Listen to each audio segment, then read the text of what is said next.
Physical ఎక్సర్సైజెస్లో కొంతమంది జిమ్కి వెళ్ళటానికి లేకపోతే రన్నింగ్కి వెళ్ళటానికి క్రోనిక్ స్ట్రెస్సెస్ ఉండేటప్పుడు దీనికి ప్రిఫరెన్సెస్ చూపించరు.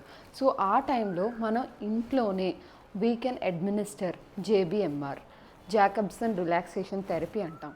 డైలీ వర్కింగ్కి వెళ్ళే వాళ్ళైనా సరే, ఇంట్లో ఉండే ఉమెన్స్ అయినా సరే, ఎవరైనా సరే ఇది సెల్ఫ్గా వాళ్ళంతట వాళ్ళు చేసుకోవచ్చు. సో ఫస్ట్ రిలాక్స్గా స్ట్రైట్గా పడుకోవాలి, హ్యాండ్స్ కిందన పెట్టు, లెగ్స్ నార్మల్గా ఉంచు. సో ఇది జాకబ్సన్ రిలాక్సేషన్ థెరపీ స్టార్ట్ అవుతుంది. సో ఇక్కడ ఏంటి అంటే everything focuses on how you breath in and how you breath out. మన ఫోకస్ అక్కడే ఉంటుంది. అండ్ ఫస్ట్ బ్రీత్ ఇన్ తీసుకోవాలి, దాని తర్వాత బ్రీత్ని హోల్డ్ చేయాలి, దాని తర్వాత నేను చెప్పినప్పుడు రిలీజ్ చేయాలి. ఓకేనా? సో ఈ బ్రీత్ని హోల్డ్ చేసేటప్పుడు ఒక్కొక్క బాడీ పార్ట్ మీద స్ట్రెస్ అన్నది పెడతాం, మళ్ళీ ఆ స్ట్రెస్ రిలీజ్ చేస్తాం. So that's how. ఒక్కొక్క బాడీ పార్ట్ని ఎలా స్ట్రెస్ పెట్టాలి అంటే, ఫర్ ఎగ్జాంపుల్ నేను ఐస్ అని చెప్తాను. ఫస్ట్ ఐబ్రోస్కి వెళ్తాం. ఐబ్రోస్ అనేటప్పుడు నీ ఐబ్రోస్ కంప్లీట్గా రైస్ చేయాలి పైకి. చూడు, నా వైపు చూడు. Complete raising your eyebrows. ఓకేనా? ఆ టైంలో ఈ ఐబ్రోస్ పోర్షన్లో కంప్లీట్ స్ట్రెస్ అనేది ఫామ్ అవుతుంది. ఓకే, దాని తర్వాత ఐస్ అంటాను. మళ్ళీ బ్రీత్ తీసుకుంటావు, హోల్డ్ చేస్తావు, ఐస్ మీద స్ట్రెయిన్ పెట్టాలి. అంటే ఐస్ని స్క్వీజ్ చేయాలి. You have to squeeze your eyes. అంటే ఇలా గట్టిగా స్క్వీజ్ చేయాలి. ఓకేనా? మళ్ళీ స్లోగా నేను చెప్పేటప్పుడు రిలీజ్ చేస్తూ బ్రీత్ వదిలేయాలి. దాని తర్వాత next focuses on your complete facial things. దానికి యువర్ మౌత్. అంటే ఫస్ట్ టంగ్ని పైన అంగుటికి తగిలిస్తాం కదా, అలా పైన తగిలించి, దాని తర్వాత టీత్ని ఈ అని క్లోజ్ చేసి మౌత్ని అని బిగబెట్టాలి. ఓకేనా?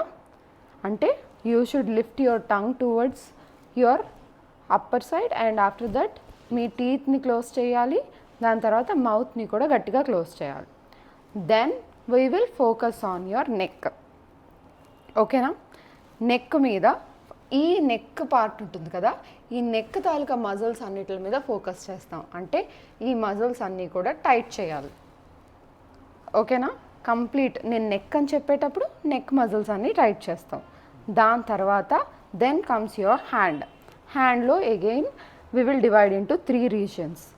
ఆర్మ్స్ మీద ఫోకస్ చేస్తాం, then coming to your hands మీద ఫోకస్ చేస్తాం, లోవర్ హ్యాండ్స్ మీద, then coming to your wrist. ఈ రిస్ట్ ఇలా క్లోజ్గా ఈ ఫిస్ట్ అన్నది టైట్ చేసేయాలి.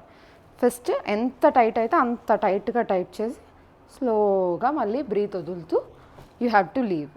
Then coming to your chest. ఈ చెస్ట్ పార్ట్ అంతా కూడా ఇక్కడ లంగ్స్ ఉంటాయి కదా, లంగ్స్ మొత్తం ఆక్సిజన్తో ఫిల్ చేసి అక్కడ స్ట్రెయిన్ అన్నది పెట్టి మళ్ళీ slowly we will release. Then comes to your abdomen. ఈ అబ్డామెన్లో స్టమక్ పార్ట్ ఇదంతా కూడా again you will take your breath and bloat your stomach. నువ్వు ఎయిర్ ఫుల్గా ఉండేటప్పుడు ఏమవుతుంది, నీ స్టమక్ ఎలా బ్లోట్ అవుతుందో చూపి. స్టమక్ బ్లోట్ అవ్వాలి. బ్లోట్ అయిన తర్వాత అక్కడ స్ట్రెస్ ఫామ్ అవుతుంది. Again you will slowly relax that. Then coming to your lower abdomen, then coming to your thighs. మళ్ళీ కాళ్ళల్లో కూడా థైస్కి వేరేగా, నీస్కి వేరేగా, లోవర్ లెగ్కి వేరేగా. అగైన్ కమింగ్ టు యువర్ ఫీట్కి చేసేటప్పుడు ఈ టోస్ ఉంటాయి కదా, ఈ టోస్ని you have to bend forward. Bend చే, అప్పుడు ఇదంతా కూడా స్ట్రెస్ అనేది క్రియేట్ అవుతుంది. సడన్లీ క్రౌడెడ్ ప్లేసెస్లో స్ట్రెస్ ఎక్కువగా ఫీల్ అయ్యావు, యాంగ్జైటీ ఎక్కువ ఉన్నది, పడుకోవటానికి బెడ్ లేదు, అప్పుడు ఈ జేబిఎంఆర్ కూర్చొని కూడా చేయొచ్చు.